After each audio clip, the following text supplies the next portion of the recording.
Here's another question for you. Uh-oh. Oh no, somebody flipped the cone on its side. Yeah, but who cares, right? So what if it's flipped on the side? Guess what? This is still the base. This is still the height of the cone. This is still the radius of the cone. This is still the slant. It's all the same. Just because it's on its side doesn't change anything. Okay, so first things first, let's read the questions. Says the right cone has a base radius of 2 feet. So what if it's on its side? There's 2 feet. There's the radius. It says it has a height of 7 feet. Oh, there's my height, 7 feet right there. So guess what I'm going to have to do right off the bat? I'm going to have to do a squared plus b squared equals c squared. Why? Because I gotta find the slant height. So, okay, all right, so let's do this. C squared, which is just, you know that's C squared. So why do we call it C squared? Why don't we just call it slant height squared? S squared is A squared plus B squared. 2 squared plus 7 squared. Now, 2 squared is 4, 7 squared is 49. Right? Gives me a total of 53. And then don't forget, we have to square root this. Here, I'll prove it on the calculator. Watch. 2 squared plus 7 squared is 53 squared. Now, we have to square root this. So second square root, mouse up, use the history button. There it is. And that's going to give you an ugly number. Look at this. Boom. It's going to be irrational. Whoa. Lots of run-on decimals there. So 7.28. Let's just call it 7.28 for right now. Okay, so I know and you know this is going to be 7.28. Here we go. 7.28 feet. Beautiful. Now, it says calculate the surface area of this cone to the nearest square foot. So in other words, it's not even saying anything. It's not saying not the base. It's not saying lateral. It says the whole surface area. Well, you know that the surface area formula is easy. There's going to be pi rs, which is actually on your formula sheet, and pi r squared. There's the lateral plus the base. So start plugging in the numbers. Okay, so pi times radius. Radius, of course, is going to be 2 times that slant height that you found, which was 7.28. Now remember, that's a rounded number, so we're actually not going to use that number, right? We're going to use the number using the history button in your calculator, plus pi times the radius, which is 2 squared. Well, that should be easy to plunk in there. Here we go. Okay, so let's go back to the calculator. Here we go. Second pi rs times the radius, which is 2, times the s. Oh, the slant height was this guy. Use the history button. Punch it in there. Now look, you're actually using a number with a whole bunch of decimals in it, making this a whole lot accurate. A lot more accurate, okay, than before.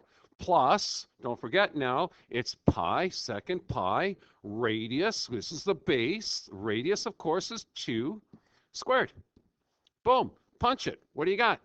I got 58.3. Now, let's go back to our question here.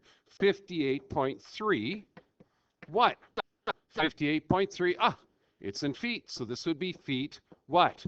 Remember, this is surface area squared. Right. There we go. Now, leave that number there because look what happens. It says in this question says, if paint was sold in a 4-liter container for $6.99, including GST, and each can covers approximately 12 square feet. Okay. How much paint would you be required and what would the total cost be? Ooh, that's interesting. Well, think about this. We can actually use dimensional analysis again. Yes, we can. You bet you we can. Watch this. You know that this is 58.3 feet squared. What goes on the bottom? Feet squared. But do you have to do this twice? No, because it says right here that a can of paint, right? A 4-liter container of paint will actually paint 12 square feet. So look at this. 1 can or 1 container will paint 12 feet squared. Your question then is, check this out. If we cancel out the feet squared and the feet squared, that leaves you with the number of cans you're going to need. Isn't that cool? So 58.3, all I got to do is divide that by 12. Well, nice thing is I've got 58.3 in my history. I'll just go up and grab it, divide that by 12. Check this out. I'm going to need 4.86 cans, right? I'm going to round this. 4.86 cans. Okay, let's go. This means I need 4.86 cans of paint. Why? Because remember, feet squared and feet squared cancels, leaving me with containers, cans. Now, wait a second.